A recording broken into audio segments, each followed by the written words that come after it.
हाय रेसिपीमध्ये सगळ्यांचं स्वागत आहे। आज आपण ना गावठी गवार गावी आलो आहेत ना आपण, तर गावी माझी ताई मस्तपैकी गवारची भाजी तव्यामध्ये टाकली। तव्यातच करणार ना ताई? पहिली गवार आणलेली, तिला खुडलेली आहे, म्हणजे साफ केलेली आहे। आता ही तव्यामध्ये धुवून घेतलेली आहे आणि आता ही तव्यामध्ये भाजत आहे। पूर्ण भाजायचं।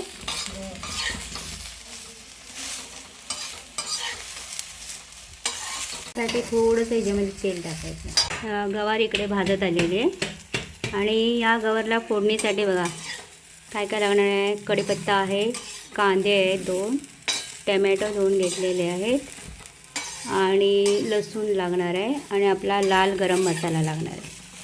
गवार भाजले, आता आपण गवार तव्यातून आता एका ताटामध्ये काढत आहोत। पूर्ण भाजून झाले।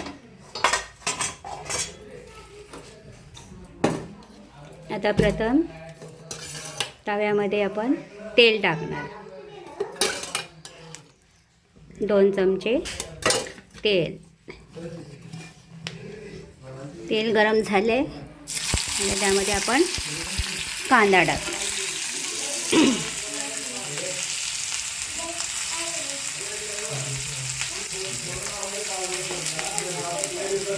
गावठी गावरान गावठी गवार। कांदा मस्तपैकी भाजते। कांदा कढीपत्ता भाजायला टाकला। आता त्यामध्ये जिरं टाकलंय, 2 चिमट ना।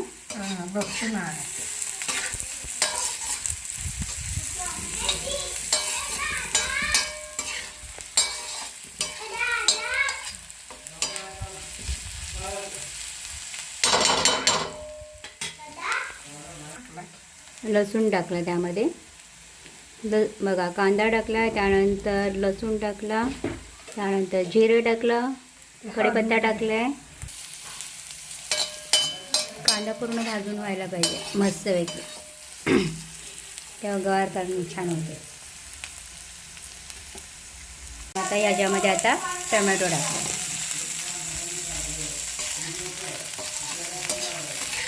टोमॅटोला परतून घ्यायचं।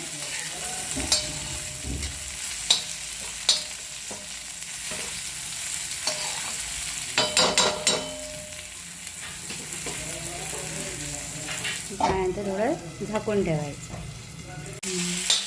आता आपण झाकण काढलंय, तेव्हा वाफले। तेलाचं पण प्रमाण बरोबर कमी आहे। मोदी सरकार आपण फॉलो करतोय।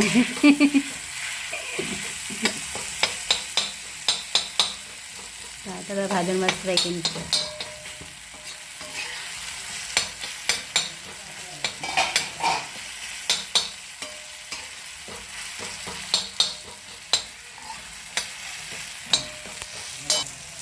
आता यामध्ये हळद टाकायची 1 चमचा।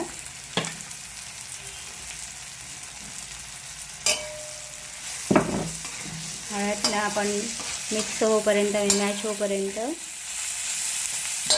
आपण पूर्ण हळदीला मॅच केले। कांदा आता आपण लाल तिखट मसाला घरगुती आपला चटणी ती टाकले। त्यानंतर चवीनुसार मीठ,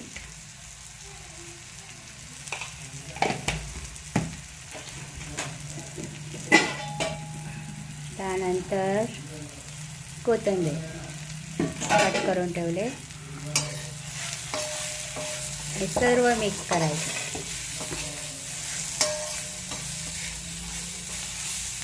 ते मिक्स झालं। आता ह्यामध्ये आपण जी भाजून ठेवलेली आहे ती गवार पूर्ण मिक्स करायची।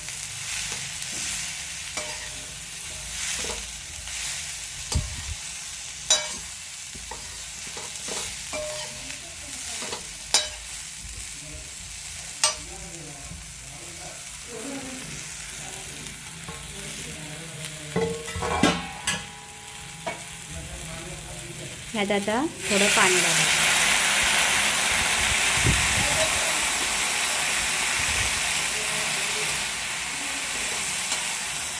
मस्तपैकी सगळं जो मसाला सगळ्या गवारीला लागला पाहिजे असं मिक्स करायचं।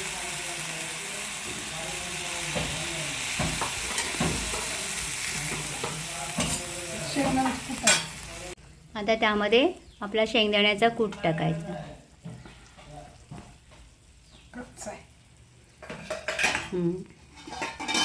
कच्चे शेंगदाणे मिक्सरमधून काढून त्याचा कूट तयार होतो, तो कूट टाक.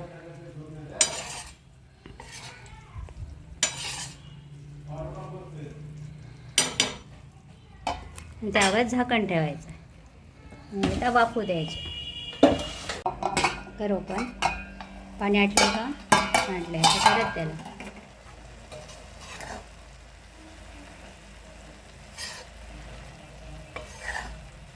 मस्तपैकी आपली गवार बनते.